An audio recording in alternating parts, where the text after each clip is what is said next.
Right, make sure I put the new one back in.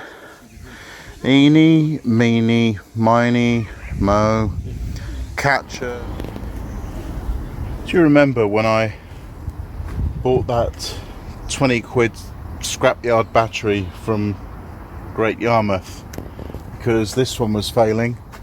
Well, guess what? Muggins couldn't be asked to change them round because with regular use this one started coming back, but it let me down again, and I was only driving it last night, so this time I really am going to swap them over.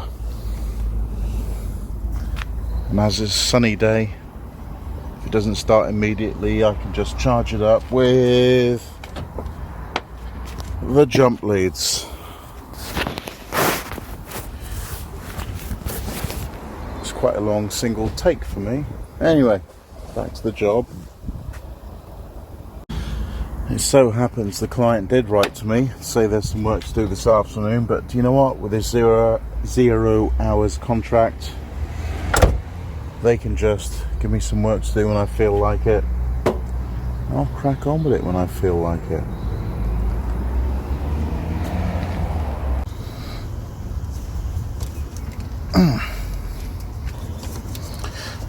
No, it's not. It's just twisty patience, that's it. Dead. The earth terminal is going to need a tool, and that means Benjamin's toolkit. Oh yeah, you know, Benjamin bought a lemon, I think it was a RAV4 or something like that. Well, he actually threw some money at it and got it working again. Fair play. So looking forward to any videos he produces. And you know, Ben, I'll send my viewers over to you for a kickstart. But when you get noticed by Brett, the urban stealth camper van man, you know you've already made it. Cue the angelic music.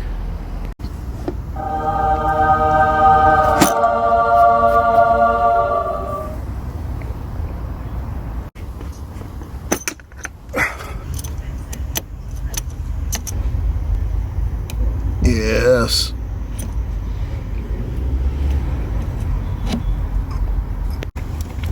Oh, too easy.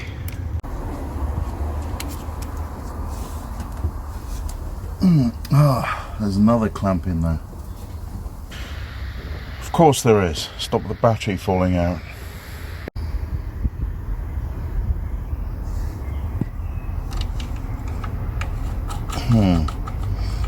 The screw's too long. Longer than the hole in the socket. Damn.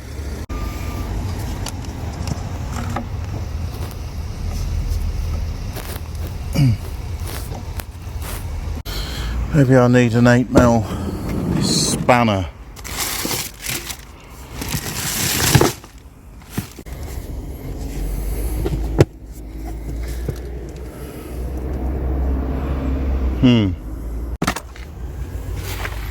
Wonder if there's one in there. 10mm, 12. So I have this 10mm ring spanner that fits on there, but look, everything's blocking it. There's a little wire clamp there on the earth. There's all this gubbins here, all in the way. The air intake.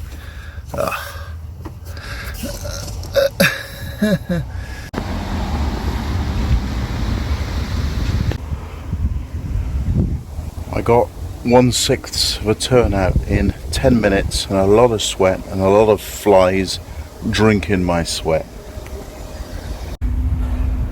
Maybe it just needs a bit of diplomacy. I got nowhere to swing the hammer. Nowhere to swing it.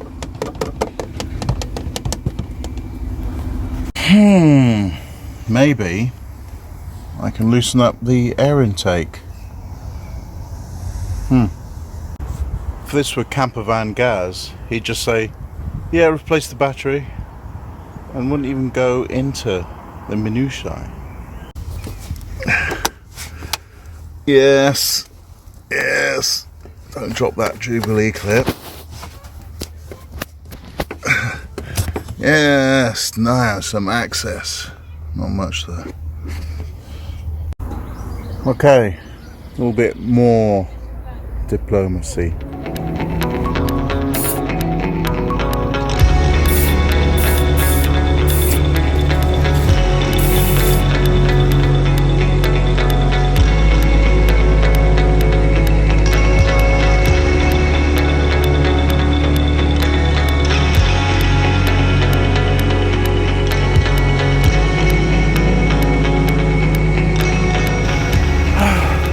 The sky having clouded over, it began to rain.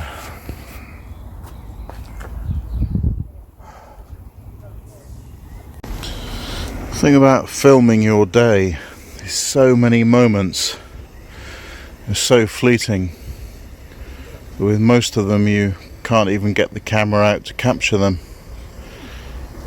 and sometimes you might just get a whole memory card full of dull moments. This isn't one.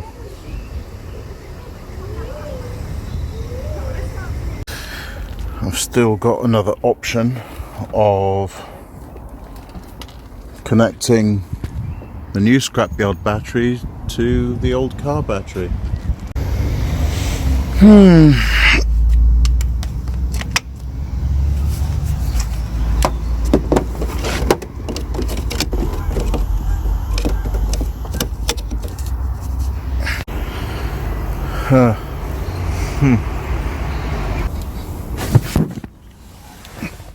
You reckon that will work? Let's see, eh? No. No.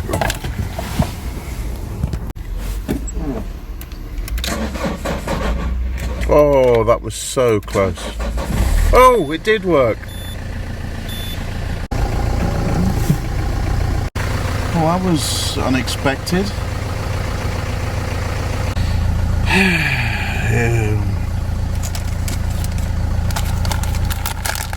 Oh no, my apricot wipes have dried out and have rotted. No, they couldn't have rotted, it was bleach. Right. Now, I don't mind washing my hands for this, but going into a shop, oh, hang on. Guideline strike. Better be quiet about that. Yes, I love washing my hands every time I go into a shop, and look, it's ruined the skin the back of my knuckles off with those nasty chemicals they put in there. I love it. I love it. I don't.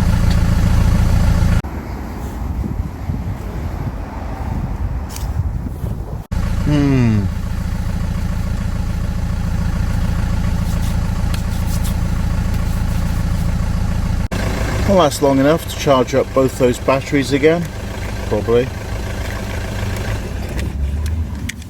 I'll get Halfords to deal with you on payday. If I ever get paid for this stupid 0 hours job. I said I wasn't going to whinge about it, didn't I? How interesting that the guarantee was for the 9th of April 2021, because that was about the time it failed. Will it start by itself on the starter battery? Same one. Too smooth. A mate of mine, thank you mate, unnamed, very private person, has USA's finest snap-on vanadium steel ratchet set with a proper deep dish 10mm and extension. So let's see if we can finally ratchet this damn deep nut off. Oh, it bit. Oh, I'm going to need both hands for that. Yeah, both hands before I round the nut. No, it's not deep enough. It's not deep enough. It's not on the nut. No. Damn. So there's another zoom in on just how stupidly deep that screw thread goes up the nut. And I've thought about things like, you know, sawing it off, but all I'd do is damage the thread and then not be able to move the nut back up. So let's get my mate who doesn't want to be in the video in there.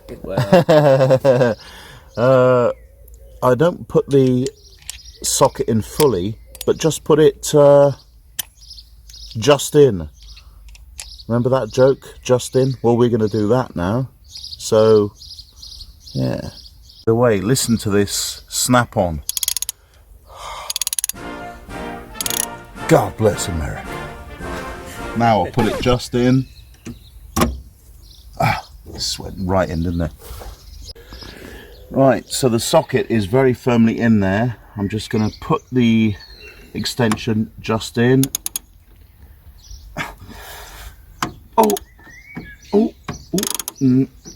Sounds like skipping. You're right, it could... No. It sounds like... What the hell? Something's turning. No, it wasn't turning, it was skipping. My mate believes I'm just incompetent, and you know, his ego, his swinging dick says he can do it better than me.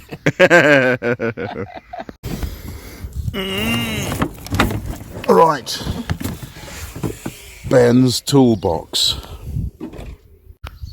The sound of angels, please.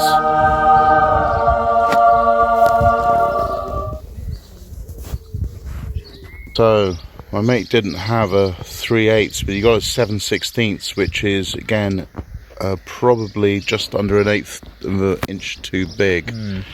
And you, Americans and Johnny Foreigner Eurotypes, might be surprised to know that us Brits, we can interchange freely between metric and imperial, because we are superior, in all humility. Well, I imagine the Canadians can do it as well, actually. Might even get a normal ring spanner on it then. Oh, very short one. So I'm going to take the air intake off again. So my friend has some super long mole grips here. Don't know what the Americans call them. Probably parrot wrench or some silly name like that. Just stick it in, grip. I've had a second opinion from my consultant, and no. So it looks like the only way I'm going to get this changed is to get some bloke in a brown overcoat called Ron with a pen behind his ear, one of the old boys at Halfords. Get the YTS boy to cock it up first, and then get Ron to come out. And then of course you've got to pay for an overpriced battery from Halfords, and I've already got, you know, a decent £20 scrapyard battery. Mate's missus has just got a little bag from her dad's man cave. Only first thing she pulled out of it was only exactly the right thing, and the 10mm long hollow extension. Right, so let's put that massive 10mm hollow extension down there first. We got a grip. Yes, now we need to put a screwdriver in nice and high up so I can turn. Well, it's not that high up, but I might get more leverage out of it. Wanting to turn then.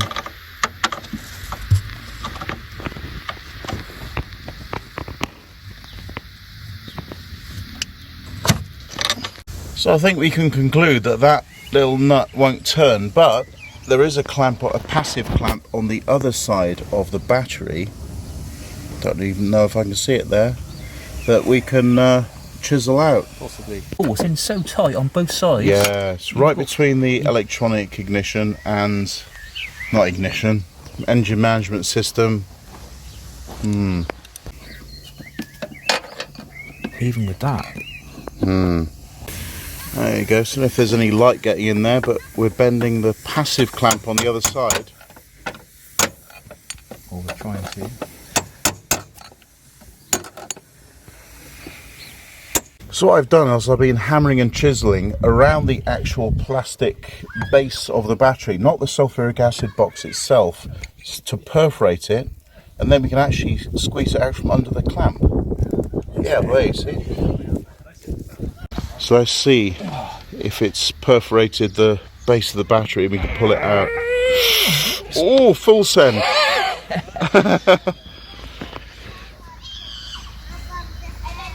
What? The nut hasn't moved an inch. Yeah, but Everything else. you know what has moved? I've only got the battery out. Oh, done. All right, action. I'm in a blue sky thinking, do you think it's worth trying to get this nut off? Now we can actually see what we're dealing with and actually get to it. No, let's leave the problem for the next sucker to own this. No, that is very poor motoring ethics.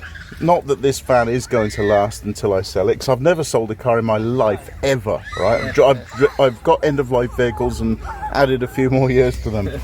And by the way, you Green New Deal people, if you're interested in saving the environment, rather than, you know, cruising around in Priuses and Teslas that have to dig up entire mountains out of Papua New Guinea and flood the rivers with mercury, why don't you just buy an old piece of crap and run that?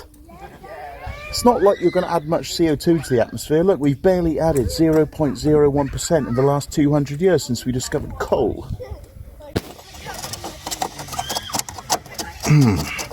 I only really shaved one knuckle off and only hit one thumb with the hammer at full tilt.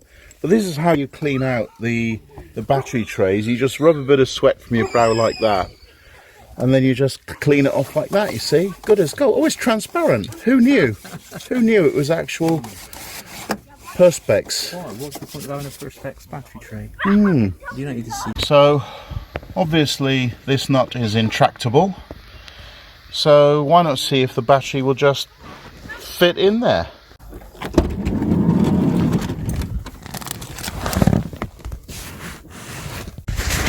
Now, for the 88% of men in the audience, you'll be able to relate to this, probably more than the 12% women will. But actually, having fiddly problems with car mechanics isn't as much as a pain as we make out, you know, because like, it's saying, you know how much you enjoy cooking and washing up. Well, that's how much we enjoy tinkering with tools and engines. Right, make sure I put the new one back in. Eeny, meeny, miny, mo, catcher, Better not finish that. person of colour, but by the extremity. It so happens the lip around the new battery is much taller than the lip around the old one. So my mate there is using a bit of first class leverage from the mould clips, just to give me a bit of extra room in there. And let's try that. Yeah. And of course, real men pick up batteries with one hand, lift them up to shoulder height, and put them back down into where they need to go. Oh, that's it. That's it. You've solved it. Thank you. Bingo. Yeah. In. And cut. What I haven't done, of course, is test whether this battery is actually capable of starting the engine. So let's find out. Better remove all the tools off before I start the engine so they don't rattle in. Also, why not eccentrically put the air intake back on? Right, let's see if it goes. Easy.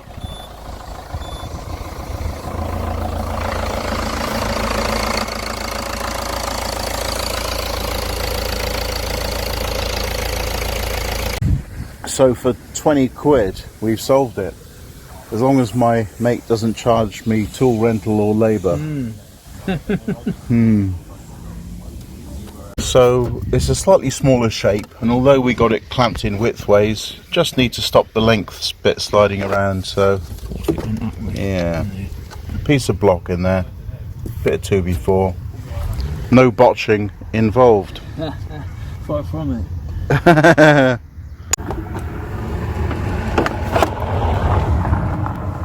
Well, I've got to say, as difficult and painful and messy as that job was, it's actually better than the actual paying job I've got now. And the solutions are not as fiddly and easier to find and solve, and it's all done in an hour, thanks to good old mate. And Chalky, you'll remember when you installed my roof rack mountings, we ran out of cable ties. My mate's got a couple, gonna finish it off.